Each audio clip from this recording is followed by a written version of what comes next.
What is the best way to make gems instead of animated adventures? I get asked that quite a bit, so here's my response to that. Now, there's a lot of different ways to make gems inside this game, but like the most basic way is to just keep running rounds of like anything over there. But it is a little bit more complicated than that, so I'm going to go ahead and explain every single way you can get gems inside this game and how I generally get my gems inside this game to be able to afford all of the mythicals I can get, because I have quite a bit right now. But before I go ahead and tell you how to get gems, I'm going to tell you how to spend gems, because I know a lot of people that would save up like 1,000, 2,000 gems, which is quite a bit of work, spend it and get nothing. So I'm going to tell you how to spend gems so that way you can get what you want, so that way you're not grinding up a total of like 25,000 gems over a course of a week and you're coming out with like a legendary and a half. Don't ask how the half works, just trust me. So how I would spend gems inside this game is by utilizing the pity system. Now the pity is pretty cool, it's very handy. If you are a non-VIP player, you have to spend 2.5 thousand gems to get a legendary for free. So if you have 2,500 gems as a non-VIP player, you have a guaranteed chance to get any of the legendaries that are actively in the shop.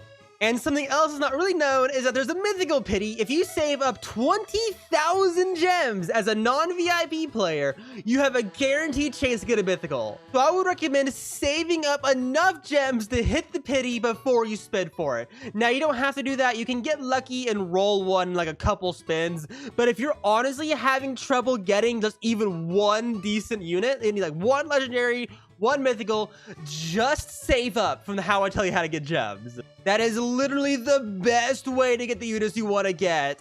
And it's also just like the best use of gems that I can spend a ton of time grinding for. So yes, go for the pities. It's so helpful. I have like 80 gems below pity, and I still wouldn't roll till I get those 80 gems because I could totally not get the unit I wanted, even with all those gems. But now let's go ahead and show the first way to get gems. And this is the most basic way. If you're starting the game, go over here, go into a round, and just play all the story modes until you lose. Until you can't go any farther, just keep playing all the story modes, because every single time you do one story mode, you gain like 80 gems alongside the 50 gems from the main quest right here.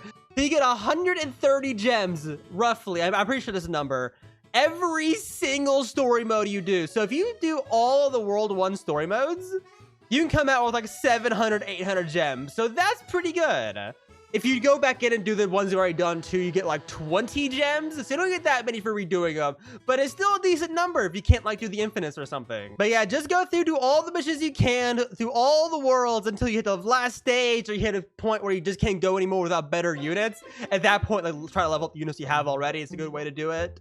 But the second way to get gems after you do that, go back through all the modes again and do the hard mode, because the hard modes will also give you the exact same rewards. Now, I haven't really done this myself, as you can see. Like, I haven't done all the way up to like hidden sand. I've barely gone through and actually done them.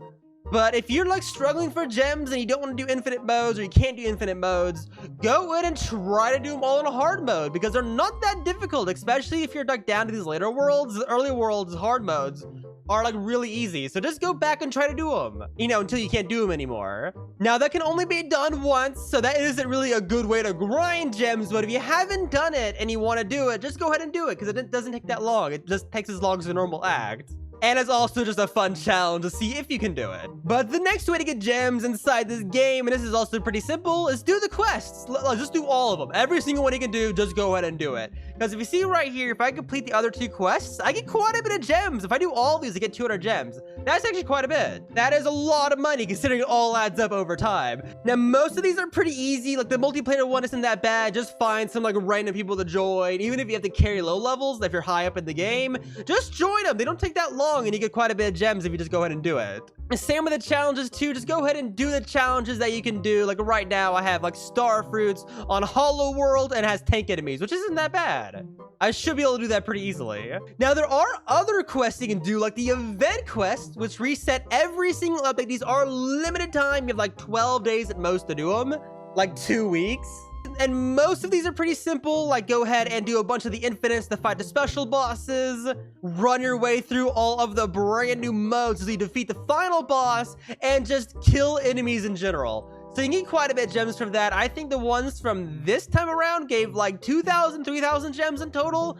So those are really good. And yet again, there's also the main quests, which you can do just by doing normal story modes. Now, there is one more quest that you can continuously do once a day, and that's by talking to the NPCs over here. There might be a different one here for you. But these do have a quest to deal with a bunch of like with the current newest maps in the game.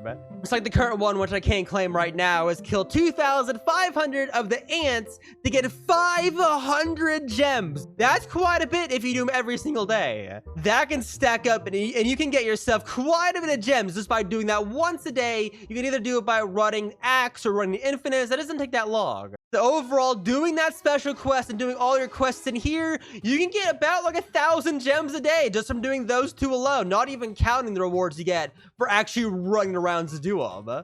Now, another way to get gems, and this one is pretty basic, is just run all of your infinites. Just run every single one of them. Even in low-level ones, the high-level ones, if you can run them, just do them all, because these give quite a bit of rewards every single day. You can get a total of like 400 gems for reaching Act 50, so look, go into Planet Nami, go into the AOT map, a Demon Slayer, Naruto, all of these worlds, and just run the infinites until wave 50 and then quit. And you can get yourself 400 gems per infinite. So 400, 800, 1,200, 1,600, all the way down to 3,200 gems a day if you do every single infinite that's currently in the game. They do take like almost an hour, like 30 minutes to an hour each. So it does take quite a bit of time, but it's definitely worth it. You can save up a ton of gems, and to be entirely honest, once you get to a certain strength level, you can practically just AFK like all of these entirely. Just place out a couple units till around like 20, and then just AFK the other 30, and then you should be good just tearing through all of the enemies. Now, these next two ways to get gems inside this game are both pretty interesting. The first way is by doing the very specific challenge of extra gems. Every single time you do it, you get 100 gems, and they're kind of rare, so they occasionally pop up, and if you want to do them, they give 100 gems, which is pretty good. That is actually quite a bit of gems for only like 9 minutes of work. So do those occasionally if you're really wanting gems. They're not that bad. And speaking of extra gems, here it is right here. And the other pretty unusual way to get gems inside this game, and this is a bit more of an endgame thing, is by running raids. Now, raids can be used to get tons of units. You can get yourself some pretty unique stuff, and they're kind of fun too. They're pretty difficult sometimes. But they give 200 gems per clear. Now, you do need to be level 25 plus, and you'll need lots of expendable gold, because they do cost gold every single round to do them. That is one of the most efficient ways to get gems in this game, but it is kind of expensive on gold. You can get about 1,000 gems an hour if you run all 4 of them within the hours open, and you can do that about every 3 hours. So that's a pretty good way to get gems if you have lots of gold that you're not using for like evolutions and everything else you can spend gold on. But if you want to do it, you can. That's actually quite a bit of money, not gonna lie. But you do need a good party of players to consistently get 1,000 gems, because if it does fail, you don't get all the gems, so keep that in mind. AFKing the time chamber. This can give quite a bit of gems over time, and if you have nothing else to do, or you want to AFK something overnight, that's a really good way to do it. Now, I would highly recommend, if you're going to do this type of AFKing a lot, either have Roblox Premium or VIP, because you gain twice as many gems, which is very nice. Now, when AFKing this, you can get about like 150 gems an hour, or like 78 gems if you don't have Premium or the VIP Game Pass. But this is a pretty good way to AFK. If you AFK for 8 hours, basically the entire time you're asleep, you can get 1,200 gems every 8 hours. That's pretty good, considering you have to do nothing but sit here and run an auto clicker, so that way you don't disconnect, because there's no like auto reconnecting in this game yet. So just run an auto clicker inside time chamber, and you wake up to quite a bit of gems. It does stack up, by the way, trust me, it really does stack up. Now, the last way to get gems in this game is pretty simple, and that's by entering codes. Every single code gives different things. They mostly give gems. The most recent one, Hunter, gave like 300 gems, but these do expire pretty quickly, so I'm not gonna say any, because like I bet even the release ones expire. Even the release codes expired by now. Oh yeah, I also guess you can technically spend Robux on gems too, which if you can afford it, go ahead and do it, but oh my gosh, that's so expensive. But the main way that I grind gems inside this game is I run as many infinites that I can every single day, and I also do all of the quests, especially the event quest for 500 gems. That one is incredibly easy for how many gems it gives you. But that is every single way to make gems inside of Anime Adventures. They could add more in the future, and I probably missed one or two. So if I missed any, let me know down in the comments what I missed. So that way, people that need to know how to make gems have all the ways to do it. It's just helpful that way. But if you have any questions, let me know down in the comments, and hopefully this helped you out. You could always use more gems.